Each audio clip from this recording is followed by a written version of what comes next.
What do you mean you don't have the keys? The house is empty.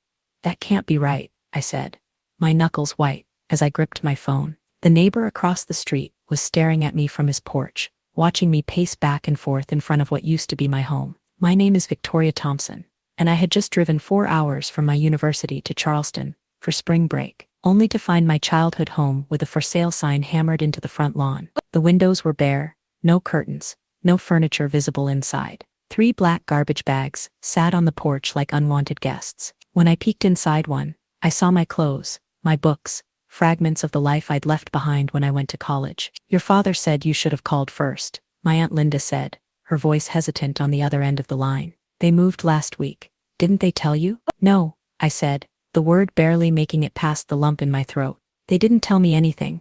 I hung up and called my father. Each ring felt like an eternity. Hello? His voice was flat, emotionless. Dad, the house is empty. There are garbage bags with my stuff on the porch. What's going on? A pause. Then, we moved.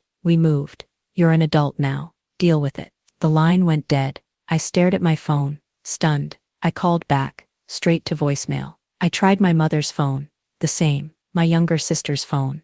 No answer. Just like that, I had been erased from their lives. No warning, no goodbye, not even the courtesy of a forwarding address. I stood there, watching the sunset cast long shadows across what used to be my front yard. The oak tree my father and I had planted when I was 8 still stood tall, its branches reaching toward a house that no longer belonged to us. I had sent part of my scholarship money home every month. I had maintained a 3.9 GPA in pre-med while working part-time. I had been the responsible one, the quiet one, the one who never caused trouble. And this was my reward. I didn't cry, not then. Instead, I picked up those garbage bags and loaded them into my car. I checked into a motel for the night, laying out my salvaged possessions on the scratchy bedspread. A few textbooks, winter clothes I'd left behind, a broken picture frame with a photo of my family at the beach 3 summers ago. Everyone smiling, everyone a liar. That night, I made a decision. If they wanted to erase me, I would return the favor. I would cut all ties, and I would build something they could never take away from me. I grew up believing family meant unconditional support. My parents had immigrated from England before I was born, and family first was practically our household religion. My father worked double shifts at the hospital, and my mother taught elementary school. They reminded us daily of their sacrifices. We came here with nothing, so you could have everything. We came here with nothing, so you could have everything. My father would say over dinner, education is your ticket. I took those words seriously. While other kids went to parties, I studied. While other kids went to parties, I studied. When my high school friends got summer jobs at the mall, I interned at the local clinic. My acceptance to university on a pre-med scholarship was supposed to be the first return on their investment. My younger sister, Emily, was different. She struggled in school, preferred art to science, and had been caught up in the world of social media. And I ended up being fired from high school sleep project, as far as I remember. So I've grown up in college, grew up in 10 or so countries across Europe. So now A&M or University of New York. So now A&M or University of New York, where I live, the form of us. So that's are some of the things that undressed me the most. Well, my mother was a semi-author, something of a mentor. They just left? She asked. Disbelief evident in her voice. Yes, I'm not sure what to do next. I can't exactly go back to the dorms during break. And my voice cracked, the emotion finally breaking through. Listen to me, Victoria. Come stay with me until the dorms reopen. We'll figure this out together. Professor Harris lived alone in a Victorian house, filled with books and 2 elderly cats. She gave me her guest room and a key. No time limit, she said. Focus on your studies. That spring break, instead of relaxing, I threw myself into research. Professor Harris had connected me with a summer medical internship at Charleston General Hospital, specializing in pediatric care. The irony wasn't lost on me. Channel it. Professor Harris advised over tea one evening. The best advocacy comes from personal experience. I nodded, thinking about the family photos I'd found crumpled at the bottom of one garbage bag. My 16th birthday, high school graduation, all the milestones my parents had celebrated, only to discard the evidence like trash. That night,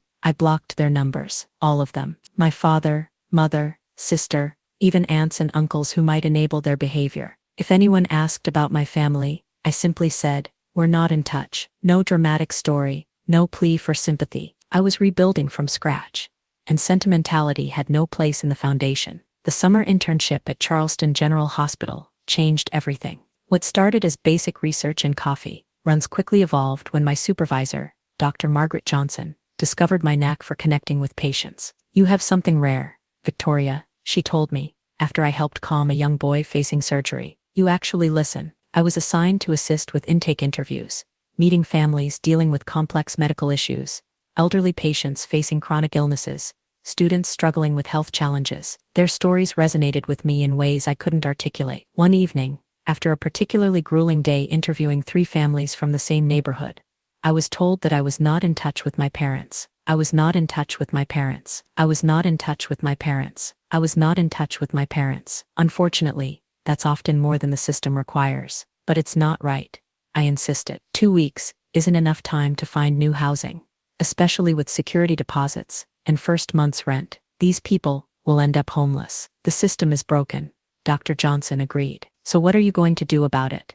That question lingered with me for days. What could I, a second-year pre-med student with an internship, possibly do? The answer came unexpectedly during a mandatory university financial aid seminar. The presenter mentioned that students could apply for social innovation grants, seed money for projects addressing community needs. The application deadline was just 2 weeks away. I stayed up 3 nights straight drafting a proposal for a medical advocacy program, specifically for students and low-income families. I called it Healthy Horizons Initiative. Dr. Johnson helped me refine the medical aspects, and Professor Harris reviewed the final application. While waiting to hear back about the grant, I received the first of many calls from my parents. It came 6 months after they'd abandoned me. A voicemail from my father. "Victoria, your mother is worried about you. Call us." No apology, no explanation, just an expectation that I would respond to their summons like an obedient daughter. I didn't call back. 3 days later, I was called back. 3 days later, another voicemail. "This silent treatment is childish.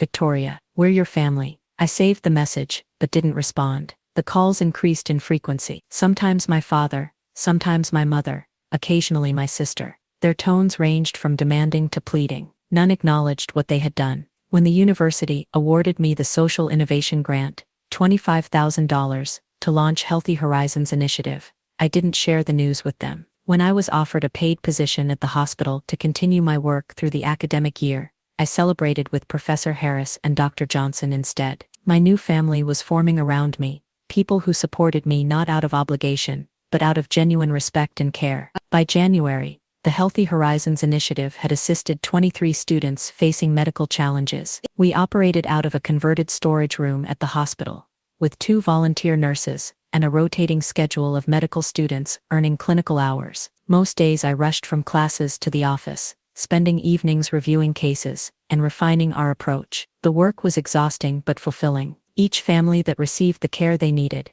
each student who found support, felt like a personal victory. I was building something meaningful from the wreckage of my own displacement. My parents, meanwhile, had increased their campaign to reconnect. The calls came with alarming frequency, sometimes multiple times per day. When I continued ignoring them, they enlisted relatives. "Your mother cries every night," my Aunt Sarah texted. "Whatever they did, can't you forgive them?" I didn't respond to these messages either. Forgiveness required acknowledgement, and they had yet to admit any wrongdoing. One Tuesday afternoon in February, I was counseling a sophomore named Alex, who had returned from winter break, to find his medical bills had piled up despite his insurance coverage. As we discussed his options, the office phone rang. "Healthy Horizons Initiative, this is Victoria," I answered, gesturing apologetically to Alex. "Victoria, is that you?" It was my mother's voice. My stomach dropped. "How did you get this number?" "It's on your website," she said. "Why haven't you returned our calls? We've been worried sick." Alex shifted uncomfortably in his chair. I covered the mouthpiece. "I'm sorry, I need to handle this. Would you mind waiting outside for a moment?" After he left, I uncovered the phone. "This is my workplace. Please don't call here again." "We're your parents," my mother said, her voice breaking. "We have the right." "You lost that right," I interrupted, "when you put my belongings in garbage bags and sold our house without telling me." "I'm not doing this now." "Your father made a mistake," she pleaded. "We had financial troubles. The house was being foreclosed on. We were embarrassed." For a moment I felt a crack in my resolve. Financial troubles? Foreclosure? They had never mentioned money problems. "If you were in trouble, you could have told me," I said, my voice softer. "I would have helped." I was already sending money home. Your father wouldn't allow it, she said. His pride. You know how he is. I did know. My father's pride was a force of nature, shaping our family dynamics since childhood. But pride didn't justify what they'd done. I need to get back to work, I said firmly. Please respect my boundaries. I hung up before she could respond, hands trembling slightly as I placed the receiver down. The brief conversation had unearthed feelings I thought I'd successfully buried. Anger, certainly, but also a lingering sense of responsibility toward them. Later that evening, Dr. Johnson found me still at my desk, staring at Healthy Horizons call log. Everything okay? You seem distracted, she said, perching on the edge of my desk. I hesitated, then told her about the call. Part of me wants to believe they had a good reason, I admitted, that it wasn't just cruelty. Dr. Johnson considered this. People rarely act from pure cruelty, Victoria. But reasons and excuses aren't the same thing. Whatever financial troubles they had, they chose to handle it by abandoning you without warning. She was right, and yet, my mother's explanation had planted a seed of doubt. What if there was more to the story? What if they had been desperate? The next day, against my better judgment, I did something I'd resisted for months. I searched for my family online. What I found shattered any emerging sympathy. A cheerful Facebook post from my mother dated just 3 weeks after they'd moved, showing her, my father, and Emily, smiling in front of a new house. The caption read, "New beginnings." So blessed. There had been no financial crisis. There had been no foreclosure. There had just been a decision to leave me behind. The unanswered calls accumulated like falling snow. In 150, 200. My parents' voicemails evolved from demanding to pleading, occasionally peppered with information about their new lives, as if we were having a normal, ongoing conversation, instead of a one-sided bombardment. Emily got accepted to art school. My mother reported in late March. She's studying graphic design. You always said she was talented. The neighbors brought us scones, my father announced in April. Not as good as your mother's, but they're trying to be welcoming. These casual updates infuriated me more than their earlier demands. They were living their lives, forming new community connections, celebrating milestones, all while I was still processing the trauma of their abandonment. Meanwhile, Healthy Horizons Initiative was gaining attention. A local news station ran a feature on our work, interviewing several students we'd helped. The university newspaper followed with a profile highlighting my innovative approach to medical advocacy. These small spotlights increased our caseload dramatically. We need more resources, I told Dr. Johnson one afternoon, gesturing at our overflowing intake folders. More volunteers, more space, more funding. I might have a solution, she replied. The Watkins Foundation is accepting proposals for their annual social justice grants. The award is substantial, enough to hire staff and rent proper offices. I'm sure they'll be happy to help. The application process was grueling. I spent weeks drafting and redrafting our proposal, gathering testimonials from clients, and compiling data on medical insecurity among students. The final document ran to 47 pages, detailing Healthy Horizons' mission, methodology, and measurable impacts. 2 days after submission, I received a call from an unfamiliar number with my hometown's area code. Hello? I answered cautiously. Victoria, it's Mrs. Davis from next door. Our former neighbor. I hadn't spoken to her since the day I found the house empty. I hope it's okay that I called, she continued. Your sister gave me your number. She said you might not answer if you saw their names on caller ID. My defenses rose immediately. If this is about reconnecting with my parents. No, she interrupted. Well, not directly. It's about the house. Your old house. Someone broke in last night. The police think they were looking for valuables, but of course the place is empty. Your father asked me to check if perhaps you had come back for something. He didn't want to report a break-in if it was just you. I nearly laughed at the absurdity. I haven't been back since that day, Mrs. Davis. Besides, I don't have keys anymore. That's what I told him. She sighed. But there's something else. The intruder left something behind, an envelope with your name on it. The police gave it to me since I'm watching the property. My heart skipped. What does it say? I haven't opened it, she said. It's addressed to you, but it looks official. There's a law firm's name on it. Official mail at my old address? No one should be sending me legal documents there. I'd updated my address months ago. Can you open it? I asked. Just tell me what it says. I heard paper tearing, then silence. Mrs. Davis, it's about your grandmother's estate, she said finally. Your maternal grandmother. In England? My grandmother had died when I was 13. I barely remembered her. What about her estate? It says you've inherited property in Cornwall. Mrs. Davis read slowly. And there's a bank statement. Victoria. It shows a balance of over. My mind reeled. That can't be right. My grandmother lived simply. She didn't have that kind of money. The letter says the property was developed after her death. Holiday cottages. Your portion is the proceeds from the sale of the property. The proceeds from the sale of 2 units. I grabbed a pen, scribbling as Mrs. Davis dictated the law firm's contact information. My hand shook as I processed the implications. Does it say when this inheritance became available? Miss Davis paused, paper shuffling. Yes, it was finalized last March. Last March, 1 month before my parents abandoned me. The timing couldn't be coincidence. They had known about my inheritance, and they had left me behind anyway.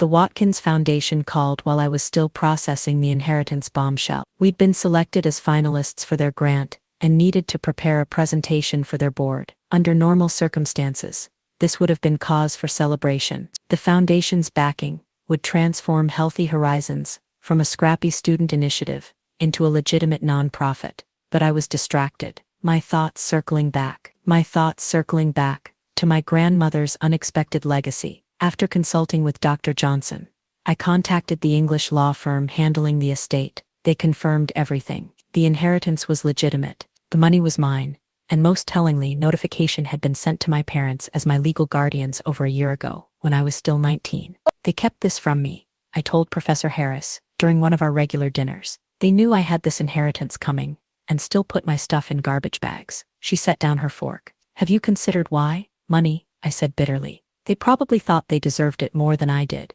Perhaps, she conceded, but hiding an inheritance is difficult. You would have found out eventually. Maybe they were planning to tell me on their terms, to make me grateful, dependent. I pushed my plate away, appetite gone. Or maybe they never planned to tell me at all. The inheritance funds were transferred to my account 3 days before the Watkins Foundation presentation. I hadn't decided what to do with the money, but its presence offered a strange security. For the first time since finding my childhood home empty, I felt financially untethered from my past. The Watkins presentation was scheduled for a Saturday afternoon in May. I arrived at the foundation's downtown offices an hour early, reviewing my notes in the sleek waiting area. Our proposal requested $300,000 over 3 years to expand Healthy Horizons services beyond the university to the broader community. Johnson arrived 20 minutes before the scheduled time, impeccable in a charcoal suit. Ready? She asked, sitting beside me. As I'll ever be, I replied, straightening my own carefully selected blazer. Navy blue.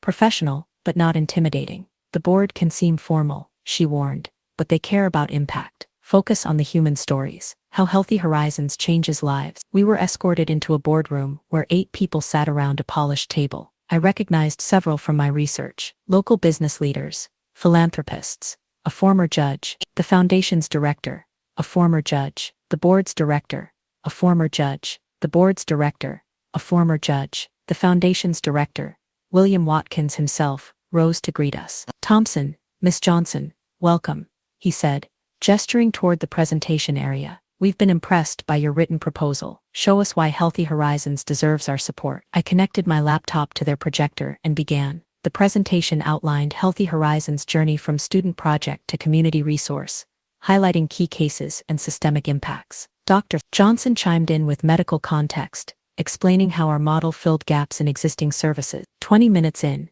as I was describing our vision for expansion, the boardroom door opened. A foundation assistant whispered something to Mr. Watkins, who nodded. I apologize for the interruption, Mr. Watkins said. Miss Thompson, there are some people here claiming to be your family. They're quite insistent on speaking with you. My heart stopped. My family? They say it's urgent, he added, looking uncomfortable. We can ask them to wait until we've finished. Dr. Johnson touched my arm supportively. Your call, Victoria.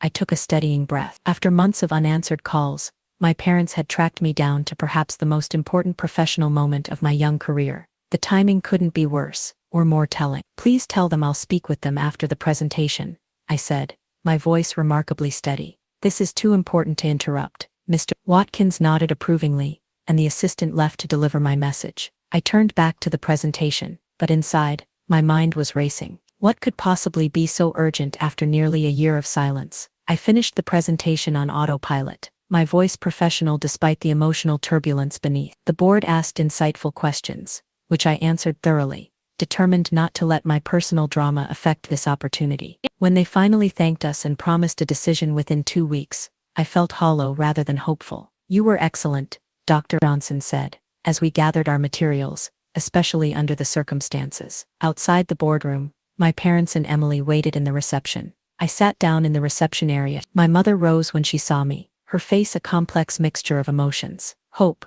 fear, determination. My father remained seated, his expression guarded. Emily hovered awkwardly between them, looking everywhere but at me. Victoria, my mother began stepping forward. We need to talk. Dr. Johnson squeezed my shoulder. I'll give you privacy. I nodded gratefully, then turned to my family. Why are you here? How did you even find me? We saw the newspaper article about your medical program, my mother explained. It mentioned the Watkins presentation today. We've been trying to reach you for months. I'm aware, I said coolly. 247 calls is hard to miss. My father finally stood. This has gone on long enough. Victoria, you're being childish. A bitter laugh escaped me. Childish. I came home to find my belongings in garbage bags. You sold our house without telling me. You abandoned me. And I'm the childish one. We made a mistake, my mother said, her voice trembling. We want to make it right. Now you want to make it right, I asked. After a year? After I've rebuilt my entire life, I said. I'm not sure. I'm not sure. I'm not sure. I'm not sure. I'm not sure. I'm not sure. I'm not sure. I'm not sure. I'm not sure. I'm not sure. I'm not sure. Why now? Emily shifted uncomfortably. Just hear them out, Vic. I know about the inheritance, I said flatly. Is that why you're suddenly interested in reconciliation? Because the money came through? My father's face darkened. You've always been so quick to judge, and you've always been so quick to discard, I countered. You knew about my grandmother's estate last March. You kept it from me, then threw me out. I'm not sure. I'm not sure. I'm not sure. I'm not sure. I'm not sure. I'm not sure. You threw me away. My mother's eyes widened. You know. I know everything, I confirmed. The question is, what do you want now? The foundation's reception area wasn't the place for a family reckoning, so we relocated to a nearby coffee shop. I sat across from them, maintaining physical and emotional distance as they attempted to explain the inexplicable. We were ashamed, my mother admitted, cradling her untouched coffee. The foreclosure. Your father lost his job, and I couldn't make enough teaching. We couldn't tell you. So instead of asking for help, you abandoned me. I kept my voice low, controlled. We found out about your grandmother's money right after you left for spring semester, my father explained. The lawyers said you'd inherit when you turned 21. We thought if we moved, started over somewhere new, we could fix our finances before you found out, by selling the house and leaving me with nothing.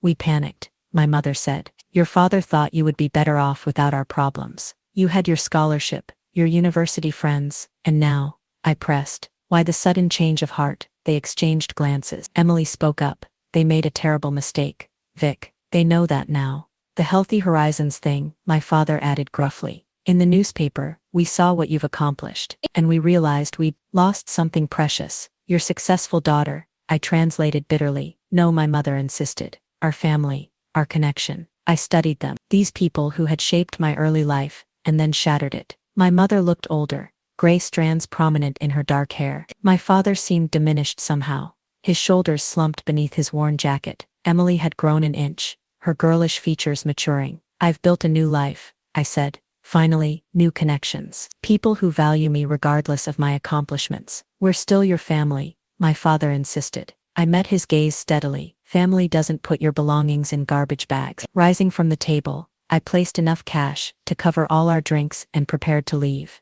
I don't need closure. I've moved forward. But if you truly want to make amends, start by respecting my boundaries. As I walked away, I felt something unexpected, not satisfying, not satisfaction or vindication, but a quiet strength. I had faced my abandoners on my own terms and walked away whole. The next morning, the Watkins Foundation called. Healthy Horizons Initiative had been awarded the full grant amount, with an additional $50,000 for operational expenses. That afternoon, a national news outlet contacted me about featuring Healthy Horizons in a segment on innovative approaches to medical advocacy. When the story aired 2 weeks later, it reached millions of viewers, including, I later learned, my parents. They never called again. Sometimes the family you build yourself becomes stronger than the one you were born into. And as I looked toward my future, I knew I would never again measure my worth through someone else's eyes.